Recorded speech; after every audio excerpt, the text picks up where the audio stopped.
নমস্কার বন্ধুরা, welcome to Snigdha's kitchen. আজ আমি আপনাদের তৈরি করে দেখাবো আমার স্টাইলে পমফ্রেট, চিতল মাছ, মাছের মাথা আর এই চিংড়ি মাছ দিয়ে রেসিপি। চলুন দেখা যাক। এর জন্যে প্রথমেই নিয়ে নিয়েছি দুটো পমফ্রেট মাছ, আর এই মাছ দুটোকে আমি ভালো করে নুন হলুদ মাখিয়ে নিয়েছি। একটা কড়া নিয়ে নিলাম, কড়ার মধ্যে কিছুটা সাদা তেল দিচ্ছি মাছটা ভাজার মতো। আপনারা চাইলে সর্ষের তেল দিতে পারেন, আমি সাদা তেল দিলাম।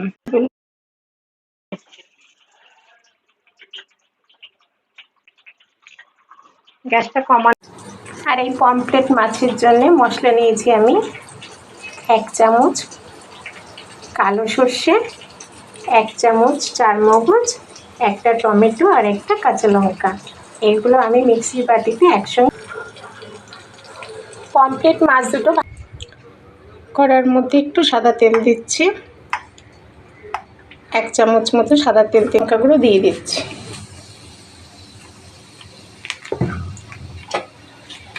লঙ্কা গুঁড়োটা হয়ে এসেছে, এখন আমি এর মধ্যে একটু জল দিয়ে দিচ্ছি।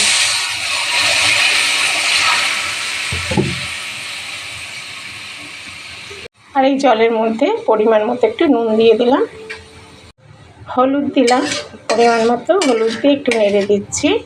1/2 কাপ মতো জল দিয়েছি এর মধ্যে। এখন আমি এই ফুটনো ঝোলের মধ্যে এই মিক্সি বাটি দিয়ে মশলাটা করেছি সেটা দিয়ে দিচ্ছি।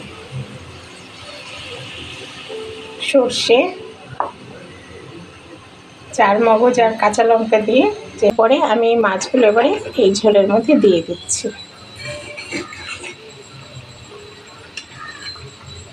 এই মাছগুলো দিয়ে আরও 5 মিনিট, মাছটা 5 মিনিট ফুটিয়ে নিয়েছি এই ঝোলের সাথে। তো বন্ধুরা, আমার তৈরি এই সর্ষে পমফ্রেট পুরো রেডি। তো বন্ধুরা, আমার তৈরি এই রেসিপিটি আপনাদের কেমন লাগলো তা আপনারা আমাকে লাইক, শেয়ার ও কমেন্ট করে অবশ্যই জানাবেন।